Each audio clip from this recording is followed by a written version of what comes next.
Got it. Got it. Okay, so I'll call the meeting to order first before I praise Joe Layden for his hard work on getting that RFP out there. So this is the Nagog Hill Orchard Ad Hoc Working Group meeting for March 30th, 2022. We're going to recap our previous meeting. We're going to have group member and staff updates. Then we will have an update on the orchard pruning. We're going to talk about the RFP and the lease, and then we were going to have a discussion about options for removing the cuttings at the orchard and formulate a plan going forward with that initiative. Then we will review the action item calendar and we will talk about next steps. So as everybody knows, you attended the select board meeting a few weeks ago where we presented the RFP to the board along with the lease, the draft lease agreement.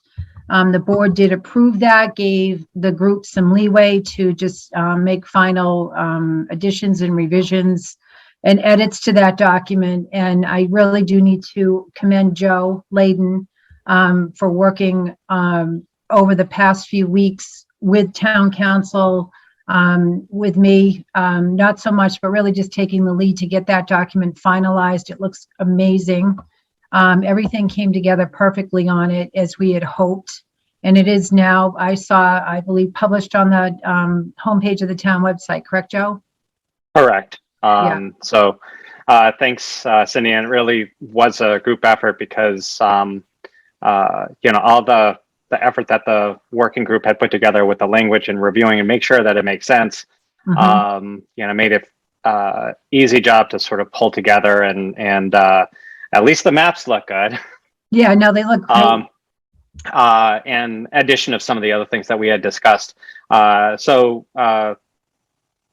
Last week had published out to Central Register that the RFP was going to be going live on Wednesday. Advertisement was in the paper, was loaded onto the website this morning to our bid page. What that allows for us to do is track who receives it, who downloads it. We've already had, when I checked at around 1 o'clock, 3 people had downloaded it already. So hopefully we can get the word out. IT department also put it on the front page of the website. It's out on Facebook. I sent the link to John Clements with UMass to try to see what other places we can get. And I basically just encourage all of you by Facebook or just copying the link off of the town's website. Send it as wide and broad as you'd like. If there's any specific locations, feel free to send it off or send me the information so I can send it off. The one thing I was thinking about doing was putting out a press release that sort of summarizes what we've been doing and this effort so that at least we can have a little bit more of a story to tell than just, hey, RFP is on the town website. Right. Yeah, no, I think that would be great, Joe. And actually, I really am very happy. We definitely collectively created a much better document and lease agreement than what we had originally. Yes. It's a huge improvement. And that did take a lot of work and research. And to Joe, what Joe said, it definitely was a collaborative effort just to get it to the point it's at now. And so I'm really excited. I can't wait to see what proposals do come forward as a result of everyone's hard work. Go ahead, Sarah. Just a quick question. Joe and Cindy, I think this is addressed to you all. Were there many modifications from what was approved 16 days ago to what was posted today? No. So it was basically you referenced that town council had some reiterations of that, and I'm curious when we can get a clean copy of that. Yeah, Joe's sharing it right now. I'll send out an email to everyone. So let me just move some windows around so I can actually see things. Basically the work that we ended up doing was regarding the description of the property, sort of similar to what we had at our last meeting. So working with town council, a GIS consultant in order to identify the maps, and also with town council to really identify that we have some areas that we just have to, in the RFP and the lease, we have to reference differently. So for example, and let me just zoom in here a little bit. These gray areas are those areas that are a non-APR lands. Those are lands that are under the jurisdiction of conservation. We did identify that we cannot receive lease payments for those areas, but we've identified them as managed areas. So when someone responds to the lease, it's not only to lease the property that's sort of that crosshatch, but then also to manage the trees that are within that gray area. That was something that really substantially doesn't affect the the drafting of the RFP. It basically is just, we just have to make sure we are clear for the state, anyone that does any sort of audit, that we're not seeking funds for those conservation lands. The other, the conservation owned land. The other thing was basically just, you know, like from our last meeting, identified that I'd come up with a description of the buildings, stuff like that. And the last thing that was done was to add language that, and I just passed it. That's right in here. Basically identifying that they're going to be responsible for property taxes. We had that language already in the RFP and the lease, but we made it a little bit more prominent because this is something that legally needs to do. They are responsible to make annual property tax payments on the property. So we just spelled that a little bit more prominently within the RFP. So it wasn't hidden. Those are really the only changes that occurred. May I ask a quick question? I apologize to keep breaking in, but I want to make sure that I'm clear. The $15,508, is that the structures in the land exclusive of the house? Correct. So yes, and we're going to get more clarification on that because, and we may need to, and this is perfectly fine because this sometimes happens with RFPs. The assessing department is putting together evaluation. So we may need to just have an addendum that modifies this value as she goes through and she puts it into her formula. This is an initial calculation, and we'll be able to get closer in the next week, and then we'll put that out as an addendum on the RFP page. And I appreciate that. I'm still not clear. Does the 15,000 approximately include the taxes on the house? My understanding from Kathy is that that value includes the assessed value of the house, as well as all of the structures on the property. Okay. So that potential maybe. If we have time and time permits, can we come back to have discussion on that, please? Yep. Well, Chair.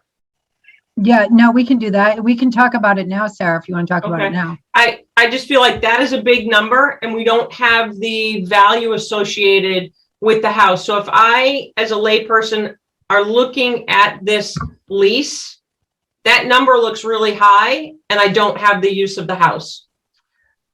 So I think my approach would be, this is kind of like the highest scenario you would anticipate, but I think there should be some caveat in there that says this includes the house that you don't have access to, or come up with a different number, or say that this is modified, because as I say, as a layperson looking at that, that's a big nut.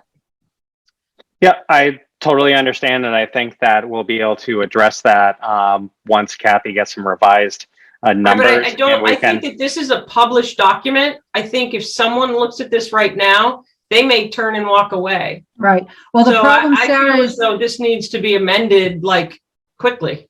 Well, so we have our assessor working on it. We wanted to get the RFP issued out there while she is working on those numbers. I mean, she's working on it as we speak. I understand that, but this has been 16 days since it was approved. It's now published. I don't want to lose someone that may already look at it today and say, this is too high. So I would say, I would make a motion to strike that number and say real estate taxes may be up to X amount of, come up with a dollar. But I feel as though it does say approximately. So approximately, I think the house has a high value. So I would- sorry, I it's would- just I want to be very transparent, and I feel like this is. So I can appreciate would just, that. Go ahead, I Joe. would just ask that we give Kathy the remaining week to revise the number. Quite honestly, I don't think it's going to be significantly less than this. I don't think the house is going to really take that much off. Unfortunately, one of the delays is that she had her mother pass away a week and a half ago. So we didn't want to get this, we wanted to get this out by doing an addendum, even if it's 3 or 4 business days, it basically would be an amendment to this RFP. Totally understand that the value may end up potentially scaring people off, but it's also the only value that we're basically saying that they may be responsible for. Can provide some additional clarity as far as what it would be without the structure. This is something that is also is a little bit more fluid as we're getting a little bit more information from DOR on how we need to treat the value of property and what they are then going to be responsible for. Right. So in an email that Kathy had sent on March 1st, she had said that the annual taxes for the house and outbuildings was $13,732.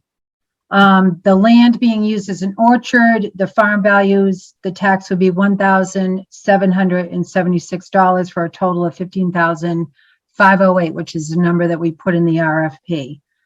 She's working on separating out the house, the residential home, with the other barns and other buildings, which there may be a big difference there. There may not be a big difference there. She just didn't have enough information about those structures to make that assessed analysis. And to Joe's point, her mother passed away.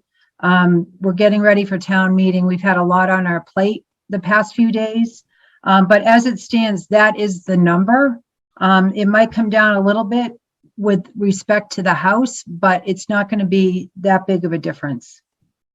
And actually, at the end of the day, sorry, Paul, when we put work back into the house, that might change. We might get somebody that doesn't want to use the house. So there's a lot of, variables here that we're taking into consideration. Go ahead, Paul.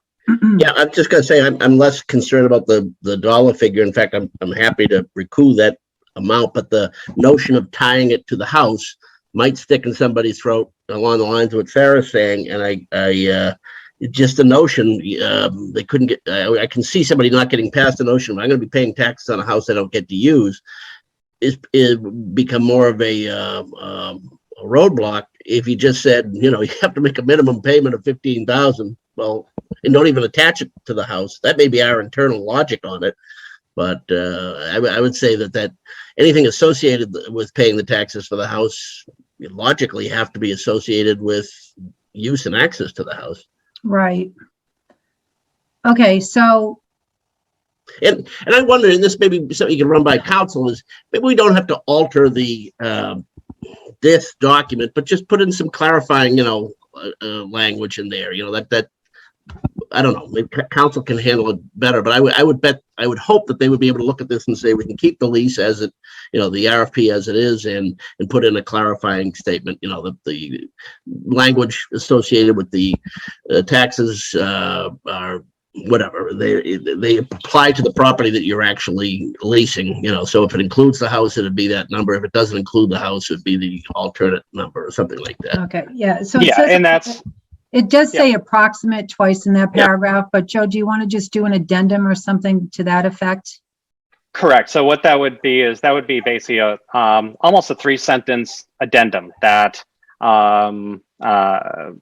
third paragraph on page 5 is amended to read X, Y, and Z, and that's fairly standard. We when I did the RFP for the library, we found some things, and I had to put out over the course of a month it was advertised 3 different addendums because we kept learning of more HVAC things that were at the various town buildings than what we had in inventory for. So, but Kathy's working on it. She's been talking with her DOR rep on how to quantify it, how to get the land considered into chapter land.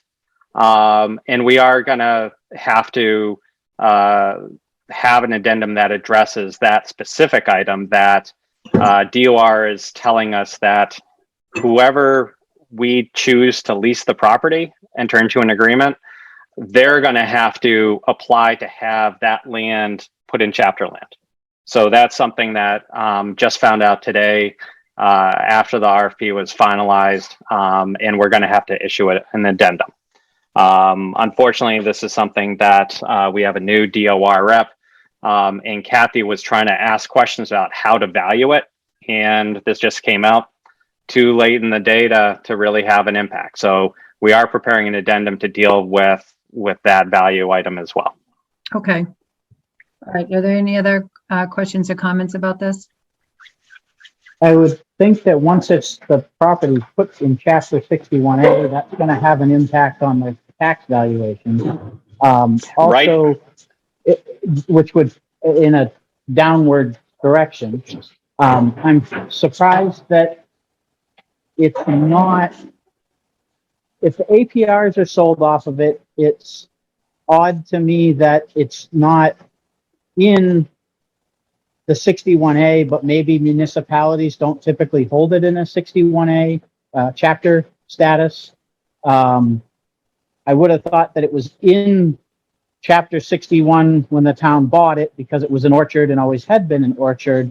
So I'm a little bit perplexed on that.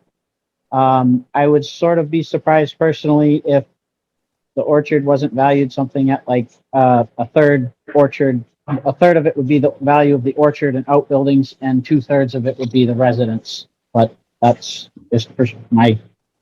It's the issue, Will, is because it's not that we bought the land and we're just holding it for conservation purposes. It's because we're leasing it out to a third party. That's creating the issue.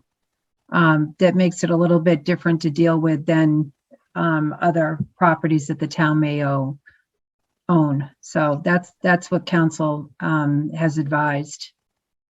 Right. And Kathy is estimating it as if it was in chapter land. That's where these values are coming from, because they are based off of the other farms. We were just told by DOR that the town can't put it into chapter. Whoever leases the property will have to put it into chapter. APR doesn't impact property value, according to Kathy and DOR. So it's just an added responsibility that the leasee will need to do in order to realize tax savings that are associated with land in chapter land. What a question out of curiosity would be what happens at the termination of the lease? If it stays in chapter 61, then it would still maintain the tax benefits. But if it was to come out of 61, there would be back taxes owed. So it would be a curiosity to me is, can it stay in chapter 61 as in perpetuity from leasee to leasee, or is each leasee responsible for I don't know. Yeah, that's actually a really excellent question. It would be great to be able to say yes. This is an issue that, because I sort of joked with Kathy this morning saying, okay, we terminate a lease. Does the town then pay itself property taxes until we lease it again? And, it was just sort of highlighting absurdity that if anyone that's leasing the property needs to pay the property taxes, what happens when we're in between? She had basically indicated that she was of the opinion that because the leasee is responsible for any property taxes, that they need to reaffirm that, say we entered into a lease, it was 5 years, they move on, we lease it again, that person would have to almost re-enroll the property. It's absolutely treated differently than if, well, actually, let me think about it. No, not necessarily. So, Sarah, say you had 20-acre farm, you had it enrolled in chapter. I could come along, I could buy that property and just keep it in chapter. You can. Will, you bring up a good point. And my question is, what is the threshold now? Because we haven't had to put new land in, but what is the threshold to enter Chapter 61? Is there still the 1-year waiting period and gross over X amount of dollars? What's the waiting period to come into Chapter 1 now in Mass? I think that they've reduced the acreage, and I'm not sure what it was. I want to say it used to be 5 acres and it was reduced. I almost want to say 1 acre, but I'm not sure about that. I'm really not sure. Right, but how soon can you be verified in Chapter 61? It's not automatic.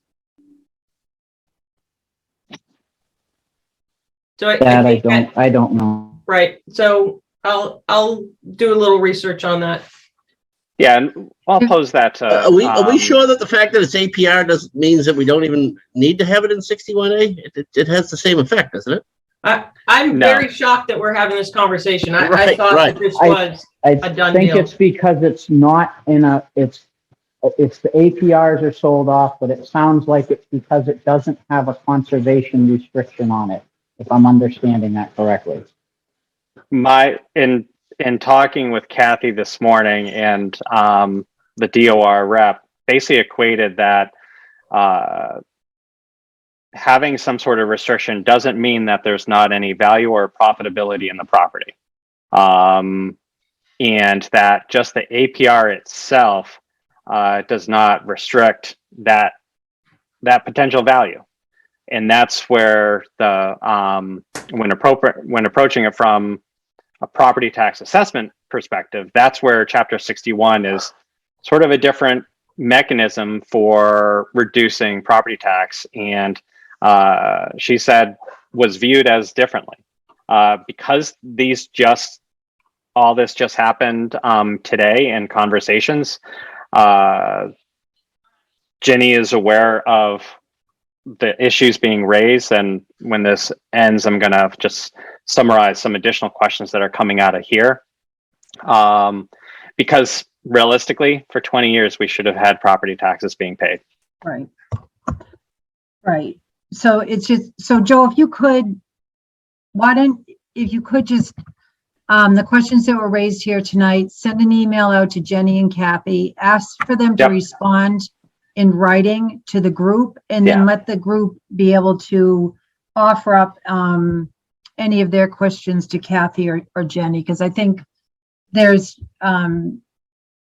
pieces to this that I'm not able to explain, but I know that Jenny and Kathy could explain a lot better. And to your point, they're just trying to write things that weren't correct in the prior lease is what we're trying to do. So, which they wrote.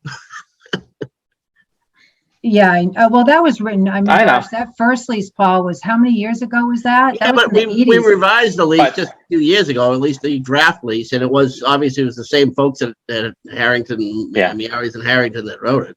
Right. But yes. My recollection was that the lease did say they were responsible for certain taxes that were legally owned. The way that we were assessing things, we were assessing it as an exempt town-owned property. That's where we're basically closing the loop and making sure that we're doing things properly from a if we were just owning it and just keeping it, it would be one thing, but because we're leasing it out to somebody, that's what's creating the changes. So we can get those questions clarified. Okay, does anyone have any updates they want to share? Just at the feedback I've been getting, curious to hear what others have. Folks who tuned in and watched the presentation are relieved and delighted to know that, as they had hoped and as we had promised, things are on track for, getting the RFP that's now out and, hopefully a long-term resolution in the not too distant future. So, I don't know, I'm hearing good things out there from people. Yeah, I am- share. Oh, sorry. Go ahead, Amy. I shared the RFP on the Massachusetts Community Farm listserv that's run through Tufts. There's a lot of people on it who just like know a lot of people in farming, obviously, and it'll get forwarded around. And I also put it on the listserv that's run out of Tufts University, the Boston Food Systems listserv, and that it'll get a lot of attention there. So I've sort of shared it around. Great, thank you. Welcome. Jen, do you have anything? Yeah, Joe, didn't we have a whole list of people? There was like 11 or 12 contacts way in the beginning of this process of where to post. I'll look back. And as far as I know, we had a lot of phone numbers of people. I'll look back at that spreadsheet. I didn't have a chance to sort of follow up and review that. Thanks for the reminder. Yeah, there was several people who said that they'd be happy to post it for us, and that initial spreadsheet had instructions and contact information on who to reach out to. My bad, I just assumed that was something that you were going to do. So if that's something you need me to do, then let me know. If that would be something that, because I think some of those were just phone calls. If you'd be able to do some, it's easy to just send out a general email. Yeah, if anyone wants to volunteer to reach out to anyone. For accountability purposes, why don't I just resend you that contact list? Because that was all on there. That way it's all coming to you and you're getting everybody's. Right, I remember that Answer. contact list. Joe, I can work on that for you because Okay. I know you've got a ton of stuff on your plate. And get that out to those people. I remember that list, Great, Jen, thanks. so thank you. Any other questions or comments from anybody? Okay, so now we've got a pruning update, Mr. Layden. Okay, so basically the 20 acres have been done. As folks may remember, I had gotten a read from DLS, Department of Local Services, as far as what was considered construction, what required prevailing wage, and what was specialty. So I had to divide up the pruning. So the pruning was more specialized activity and that was not subject to prevailing wage. So that's what we were able to do. Everything came in under what was estimated for the budget. They actually trimmed more than what we had asked. So if anyone had been out there, they had pruned the trees that are between the barn, farm stand, and Neshoba. We had just asked for the other side of Neshoba. So both sides of Neshoba Road had been pruned. Now the main thing ends up being, and this sort of goes directly into E, we have to figure out a way of now removing it. I had originally wanted DPW to try to do it. However, with some of the staffing changes that they've had, and also just missing part of the season, they're now in field preparation maintenance. So in order to remove those pruned materials, they're able to take care of some of the stuff that's by the street, that area that I just mentioned between the barn and Neshoba. They're able to take care of those. They can pull up the chipper, just take care of those. It's really the bulk of the orchard that ends up being the challenge, and look for some sort of discussion as far as options. I had mentioned to Cindy that one of the orchards by me just last weekend was advertising for like 2 weeks from now a pickup sticks Facebook sort of event to try to pick up some prune materials, and wanted to try to get some ideas as far as taking care of that. Unfortunately, a lot of this it's almost like design, build, engineering, where we're trying to keep this thing moving along, and we may need some community help, because otherwise we could be dealing with tens of thousands of dollars if I had to contract out this work. So I've had some discussion with some people, and I walked that orchard many times and understand the situation Highway is in. And I hesitate to put it out to the town because I don't think it would be a wise idea to get 50 people to show up. I think if this group here, through word of mouth, if we got maybe a dozen adults to help, it is amazing what you can get done. My husband's volunteered to help out. He's got a tractor, he's got a trailer.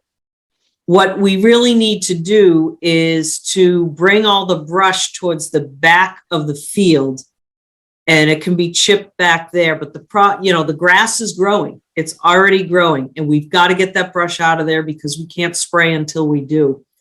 And I think, again, if everyone on this call is willing to ask a couple of friends, I think if we put it out to the town, we'll get way too many people, and then it's just going to be it's going to be crazy. I think we need to limit the amount of people that we ask for help. If we can get 2 days with a bunch of adults working, we can get an amazing amount done. We just need to somehow get a chipper.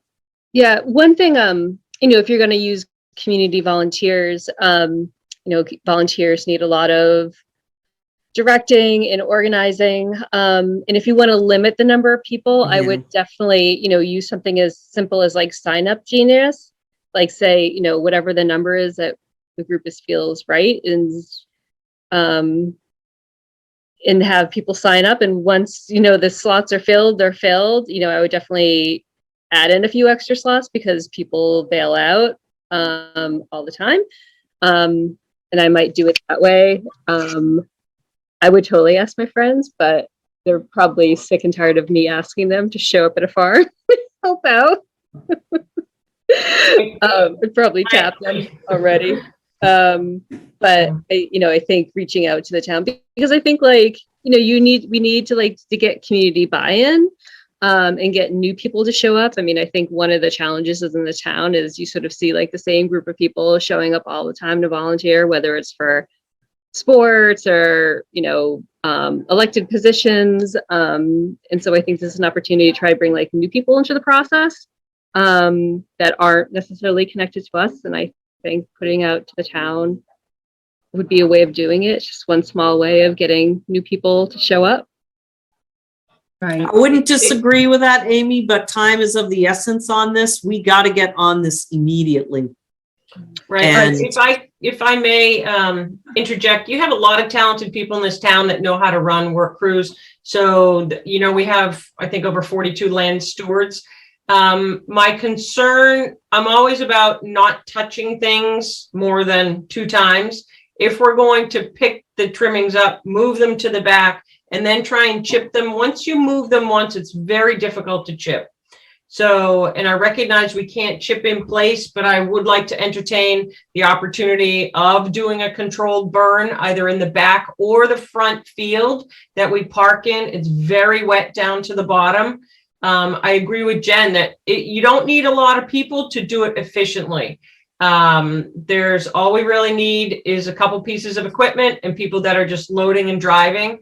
My background is always safety first. You do not have safety in numbers. There's whenever you have equipment, we would divide it up into one piece of equipment, works one tract of land. You're always moving in one direction, never reversing. So, but time is of the effort. We just missed an amazing week to get this done when the ground was frozen. Yep.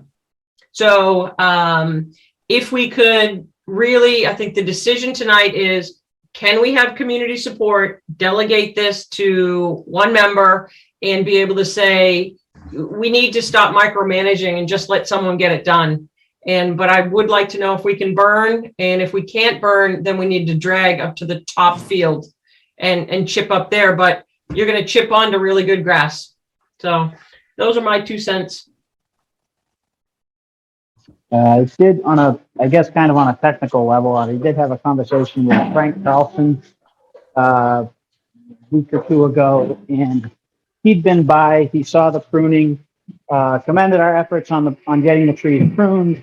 And one of his concerns that he relayed was that with the trees and the buds kind of starting to pop, that having any prunings in the trees, brushing by, or equipment brushing by the trees, could disturb the buds. If you disturb the buds, there's no bloom, there's no apples.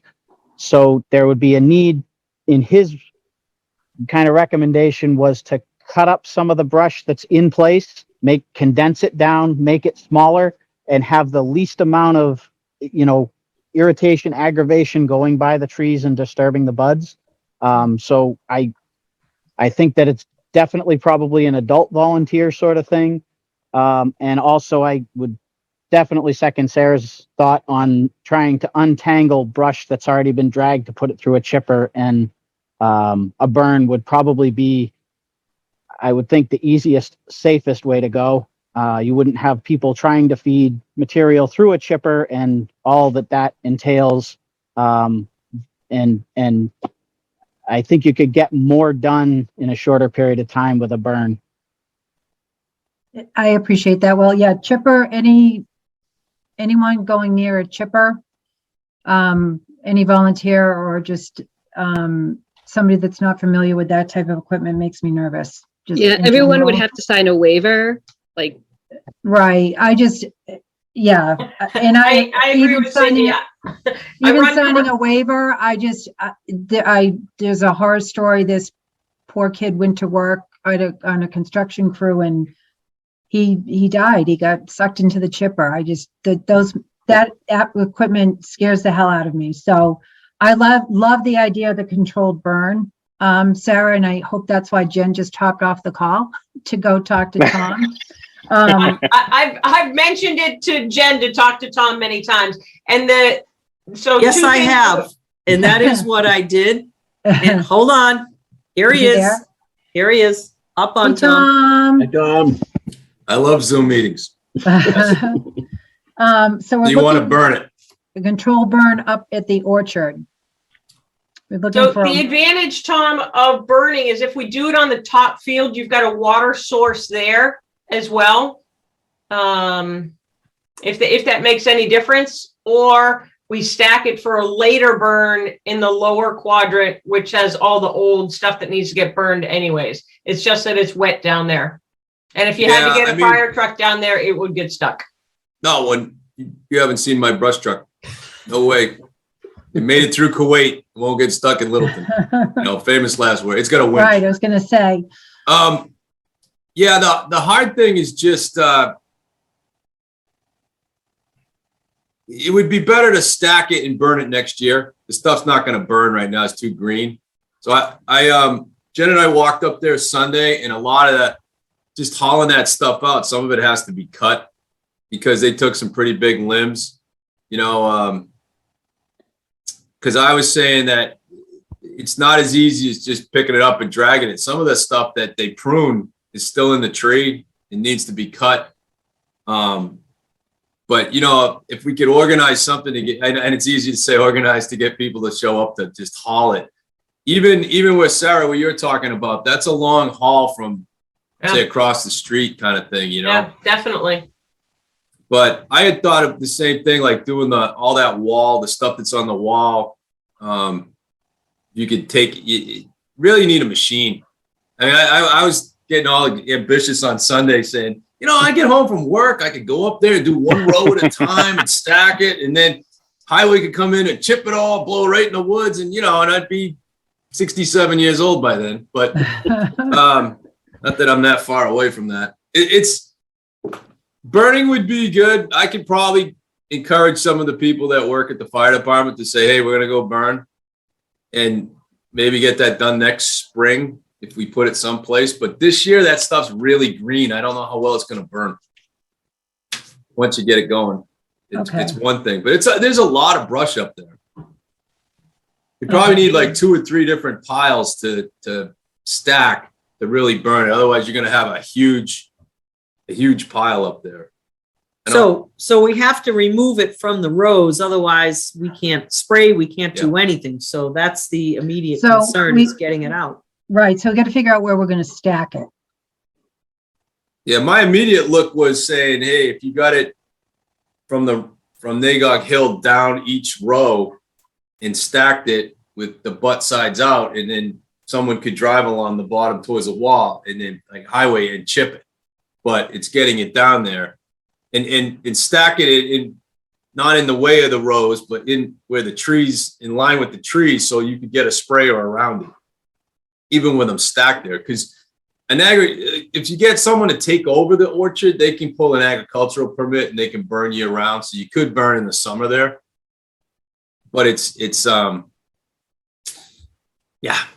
just another one of those things. It just sounds like, again, our immediate need is to get the brush out of the rows so we can go forward. Right. And someone mentioned there's some cuttings maybe still in the trees that need to just be delicately taken out. Well, they're just kind of, as you walk Or down they're just kind a of, little bit, they just kind of, some of the bigger limbs that they prune, some of the more, as we say in the arboriculture world, some of the more boulder cuts they made, yeah. they just, hit the ground, and they're not, they're You have to pull them out. pull them out, and some of them you're going to have to cut because people aren't going to be able to drag them. They're too heavy. Yeah. So there's a whole thing there. So we've got a couple of chainsaws. I don't know if any other of the group knows people that are good with a chainsaw, but that's what I'm saying. If we just get in there and start doing something. Doing it, right. Get 5 or 10 adults.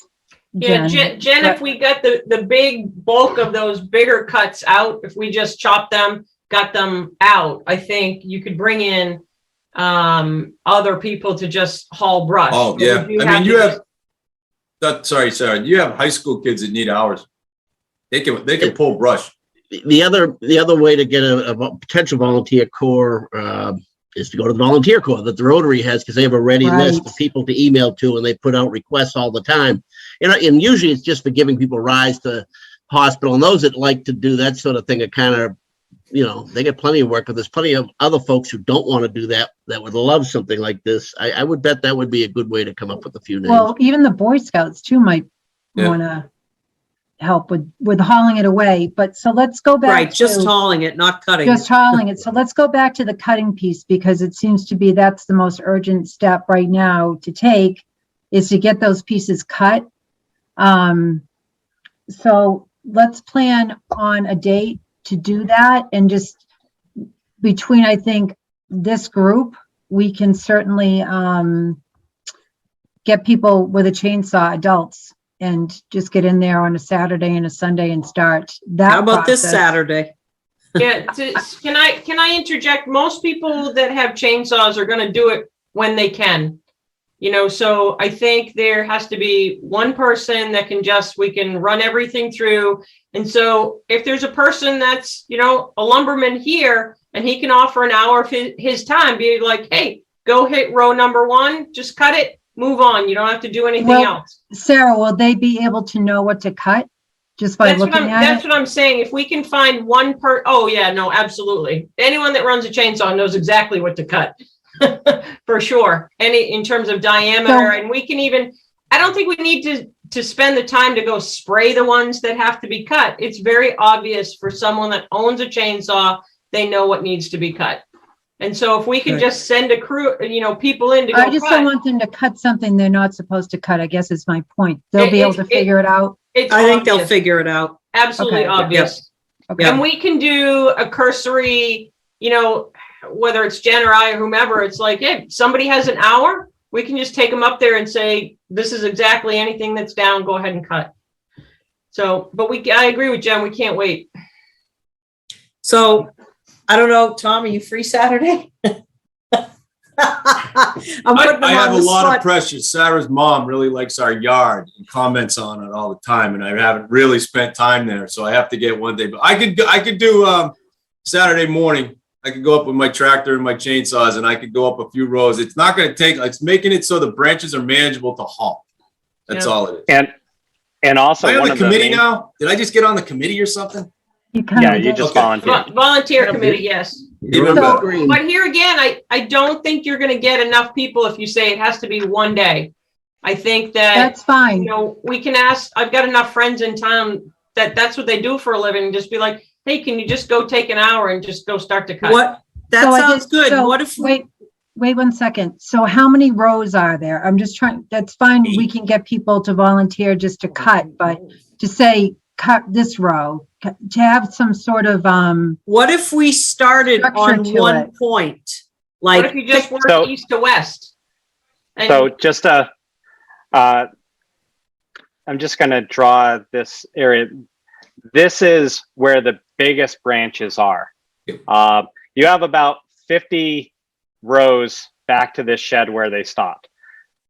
These were the largest trees. These are where some of the largest cuts are going to be. This in these areas is where you're going to want to have a lot of that assistance. Down here, because they had been more recently trimmed, yeah, you may have bigger things, but those are going to be more manageable. It was up in these areas, and there was about 15 rows that I'd say would be more of the area that if you were having anyone go to use a chainsaw to cut them up to make them a little smaller, more manageable, I'd be going in that area. so what if we did this? I mean, if Tom and I go up there on Saturday morning, what if we had some, like a big stake or something with like a red bandana on it? If we complete a row, we move that stake to the next one. So the next person who comes knows to start there. And if they do a full row, then they move the Move stake the to the stake. next one. I mean, just something simple like that. sounds great. right, but we need to, and so it's fine if we want to get people just to when they have time to go, but we have a certain time frame that we're working under, correct? We don't want someone to say, yeah, I can go do it when I have time, but that person doesn't end up having time for 2 weeks. Do you know what I'm saying? Like, just to make it, if they're gonna donate their time, just to let them know that we need to have it done. Yeah, when does the Sooner spray rather need to than happen? Do we later. have a date that it should happen by, and then work backwards from there? So what I was told by John Clemens is that it's usually around May 1st. That usually is the first application. So we have essentially 4 weeks to get the work done. And so just in my experience with working volunteers, and Rick Finley, I know Rick's worked with a lot of volunteers. Hey, Rick. All right. Like at some point, if the volunteers aren't showing up and it's not working, at what point do you pull the trigger and bring someone in? Like, you're going to need a backup plan to make sure the work gets done. Right. And I don't know that we have 4 weeks, because someone mentioned that we need to get those cuttings out of there, because to you, Joe, right? Because the apples, it's going to impact the crop. Will mentioned about that. You know, the buds are starting, and you know that the longer it goes, that if there's more potential for damage, I think. Right. Frank Carlson mentioned that they were planning to go with their first spray around middle of April for fire blight and scab, I think it was. I would, since he's in our area, I would maybe tend to bounce off that date a little bit, which obviously gives us 2 weeks to go on. An additional thing to burning or hand chipping it would be to have a tub grinder on site to grind it up and dispose of it. I think that if we ask around, there may be companies that do that for orchards. But I still think that the burning is probably the easiest, least amount of handling way to go. The other consideration is just to get the prunings out and away from the trees, because the prunings are going to have whatever pathogens on them that we wouldn't want to keep reintroducing to the trees. Right. That's just 2 cents. Yeah, just hearing what Will said, especially with the damaging of the buds and how that could affect the crop. And I don't know, we obviously don't know if we're going to have someone, taking over the lease in time for the fall crop, and what the town's expectation is, or what they would do with apples if there was nobody, running the farm. But it kind of makes me feel like maybe we should just have to pay somebody so that the work gets done on time so it doesn't damage the buds, and it gets done safely. I'm suddenly kind of like leaning, and if, you know, the pests and disease get spread, that's makes an orchard that's already has not been cared for properly, like that situation just gets worse. Joe, what are your thoughts on? I'm kind of leaning for paying for it. Right. Well, I think there was a reason. What did you estimate it was going to cost to do that? I was just told that, you know, we could be up at the $60,000-$70,000 for that, just for the labor. I mean, we'd be hiring landscape architects to go in with crews, you know, and that ends up being a dollar amount that, with all the other things that we're facing with, as the board knows from most recent meeting, makes things a little tighter. Right. So that's sort of the hard part, as far as approaching this. Right. So let's go back to getting volunteers with a chainsaw to go in when they can to cut, and see how many volunteers we can get to do that. We have one, we have Tom Clancy. But we need to figure out how we're going to get those volunteers. How's that going to be organized? How are we going to be able to set the expectation that this needs to be done within, I would say, the next couple of weeks to get the cutting done, starting this weekend. And also just to offer things up to everyone else, you know, it was previously mentioned, well, if between people on the call, you know, able to grab, identify 2 to 3 people, 4 people to help out, that area that I identified on the map, that's where the bigger things are. The lower areas are areas that if people were just dragging and we'd need to identify a location. I was basically told not only by the pruners, but also John when he came out, and I don't know if Pat mentioned it, but that if we just left it at the end, like what had been historically been done, then that just gives us the opportunity to, as Tom said, we can deal with that at some point later.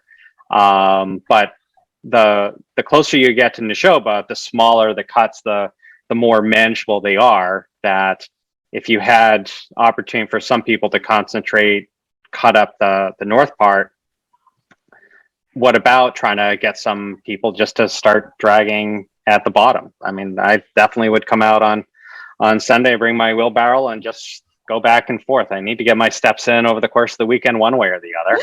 You're gonna need a pretty big wheelbarrow. So I've walked it. There'll be a lot of repetitive trips. right. So for orchards, so we need cutters and we need haulers, basically. Right. And I think what Tom had mentioned, we're going to haul in both directions though. So if you have a lane, you're going to hit the middle. Some are going to go to the back, some are going to go to the front, and then the front, we can use forks or whatever, and then drag that up to a burn pile. But it's much more effective with brush to not use wheelbarrows. You can lash it, you can just drag it.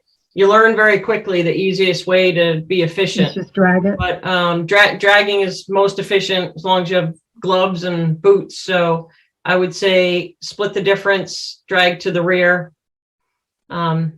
I really dislike adding more brush to those to the stone walls, because it's very challenging to get that removed, and then you're setting precedents for inappropriate behavior. Like SVT would never allow that, and so we So what do you want to move it to, Sarah? Well, I think to, as Tom said, move it to burn piles, or just move it to the lanes and then just get someone with tractors to just drag it to the back. But you have endless years that are on those stone walls, and it's going to be very difficult. And you're not going to ask the future lessee to deal with that. Right. So where could we set up burn piles? well, Tom, if you're still on, I would go to the back area that has the old growth and kind of what I refer to as the dump, and then the top field up by where the old fruit stand was. He is not on, but yeah, that's what Yeah. we were talking about. Yeah, He, and you and I talked about that. So 2 areas. yep, right up there. He was also just saying, I mean, you'll be amazed. Tom and I are both very familiar with cutting and moving and burning brush. Both of us have done it all our lives. You guys will be amazed what we can do in one weekend, just he and I, in terms of cutting up brush to make it haulable. So Okay. he had to go on to something else. His suggestion was let him in there Saturday and Sunday. I've got to work Saturday, but I can join him Sunday. And then I can send a group email to you guys about how many rows just he and I were able to do Okay. on Sunday. So he's fantastic with a chainsaw, and he certainly, I mean, he in a previous life, he was an arborist. So he knows trees and he knows what to cut. So let us see what we can do. And we are no strangers to working 12-hour days, 14-hour days. So that's what I'm saying is I hate to spend the money when we're willing to do it. And I'm sure we can get other people to jump in. Well, that's what I was just going to say. So if you and Tom are going to be up there Saturday and Sunday, Jen, Yep. maybe we can get a couple other volunteers to go up there I would bet too. people like Rich Hall, go through the farm community and the, folks affiliated with that, Rich Halloran, Yaps, Dan Pickett, whoever, all those kind of folks, if they're available, put out the call. Yeah, Richie works Saturdays, but Yeah, but I mean, all you need to say is, the town could use you for, half a day or a few hours. Get them in the right mood. I don't mind making that call. Yeah, I think we just have to remember we want to use their resources when they're available. So if they're in between jobs or if it's raining, a lot of us work in the rain, that he can just go up and put an hour, or she can go up and put an hour or 2 in. right. But but just for starters this weekend, since we know 2 people are going to be up there. Yep. Just see if anybody's available to go get up there too, this weekend. And then as far as the haulers, we need a group of haulers. Maybe the Boy Scouts can help with that. I see Rick unmuted himself. I'm going to call on him to see if he has any comments. Well, my comment was that I might be able to help myself, and I might be able to get a couple of other volunteers also. I haven't looked at my calendar, so I can't promise anything right now. I wanted to go backwards because I came in late here. Sam Bell has been helping chipping. Now, there was something talking about diseases. You didn't want to chip the material in place?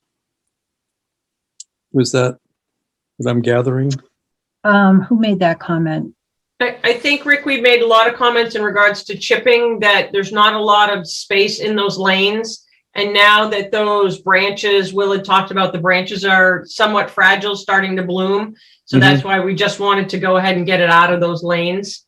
And that we didn't really, and you're an expert on this, we didn't want to touch it twice. We don't want to make a pile and then chip it. So I think we're kind of off the chipping right now because we just don't have anywhere to blow those chips in place. Well, all I was thinking was that like Sam's chipper would just blow it to one side or something like that, but it would just accumulate on the ground and decompose. It's not as though it's... Yeah, the only thing is that we mow, there's grass that gets mowed in between those lanes. It shouldn't...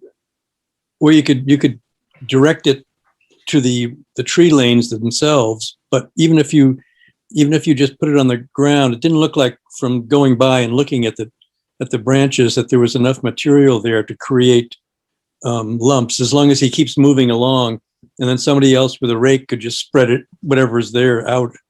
We'd love for him to go take a peek and look. My challenge sometimes when that stuff's green, it can get kind of gnarly.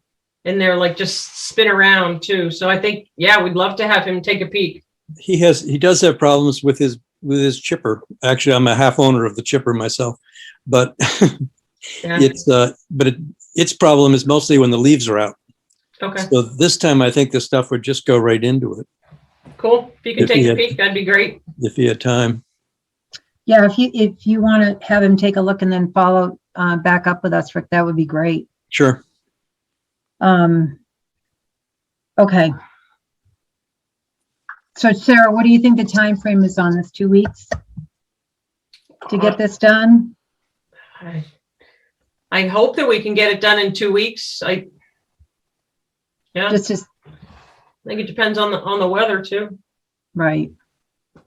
Yep. Yeah. Okay, so let that be our goal. So obviously we'll meet next week, and if we can somehow have some type of update of who we have contacted or who's going to go out there and just put some hours in. Right. But I Yeah, think now where we have more daylight, we can get some dinner time hour or two in there. Right. Okay, I wish I wasn't going away this weekend. Yeah, see, I'm not, I have to travel this weekend for work. Yeah. Saturday looks to be sunny, high of 54, and Sunday is partly sunny, high of 54. So it's a good weekend to get some work done. And What about, Tom's as far as the hauling go, do you think we could just see if the Boy Scouts could do that? I think, yeah, anyone, Boy Scouts, Girl Scouts, anyone. I think you do have to have a minimum age. I would say they need to be high school age and above. Yeah, I agree with that. Okay, I'll talk to, If they're under 18, there has to be a chaperone. right. Yeah, I was going to see, I have a friend who's a Boy Scout leader. The older kids for the high school age group, to see if they would be interested in doing the hauling. Well, Rick knows a lot of those troops because they do work on the lands here in Littleton. Right. Yeah, I know. That's what I'm trying to I think. should know them, but I can't remember anything these days. Yeah, Yeah, I mean, Don Beltrami, runs the group, exactly. Don's another one. So and Gary LaCroix is the other troop leader. Yeah, it's Peter Corey and Don Beltrami's troop is the troop I'm thinking about. So let me follow up with Peter and Don, and we'll start from there as far as the hauling goes. And then we'll, if anybody knows cutters, reach out to them and see if they're interested. And then we'll just start putting together a list, and then we'll talk about it again next week at our meeting, see where we're at, see who we have.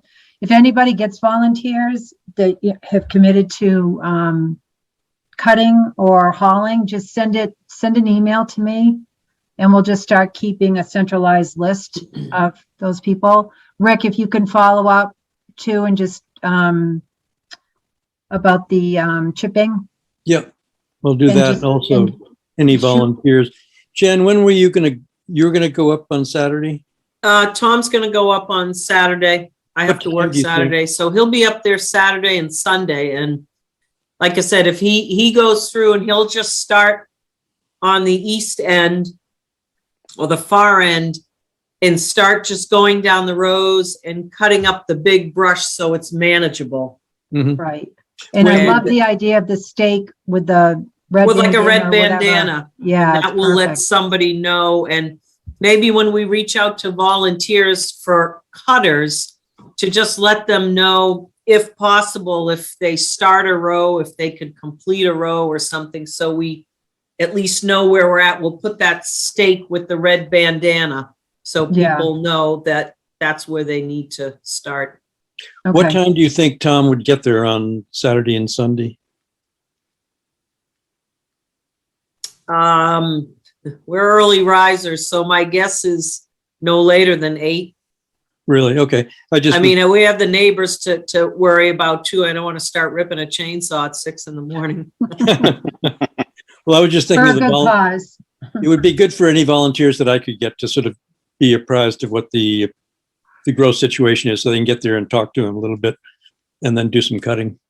I think Yeah. just so, and Rick, I'm not sure if you were here for that conversation. Really what we're looking for is draggers to the ends. Cause I envision once we get it there, we can get a couple pieces of equipment, volunteer, and just go ahead and drive them to where they need to be. Mm-hmm. So, yeah. I know a lot of like Jim O'Neill's got a chainsaw and he can help, but he's probably not a big dragger. We're all getting a little old for dragging. But, Yeah. Yeah, we can get draggers. Draggers I and think if haulers. the cutting starts this weekend, you can probably get a fair amount of it done. And then that gives us all a little bit of time to try to find haulers. Mm-hmm. Yeah, Sounds good. And the weather is And- looking to be perfect, so. And I know one of the questions, anyone with the chainsaw will then go, well, am I able to take any of the wood? Because we're just going to be basically stockpiling it and potentially burn it. There wouldn't be any issue with if there was a couple bigger pieces that someone says, hey, I want to just put it in my wood stove or something. If anyone asks that question, that's not a problem at all. No, Not absolutely. advertising And- the fact, but someone will always ask. I actually already Yes. had somebody ask me about that. No, I think Okay. it's good. And just so you know, the wood that's on the back is already seasoned by 1, 2, 3 years. So the biggest Okay. thing is that we don't want a lot of vehicles in there. So if someone wants to come in, we don't want them to get in the way or do that. They would need to kind of like talk to one of this committee, or we just put cut wood in a certain area and they can They deal can with pick it, it up. or if they have want. to volunteer. Mhm. Yep. Right. Yeah. All right. Okay.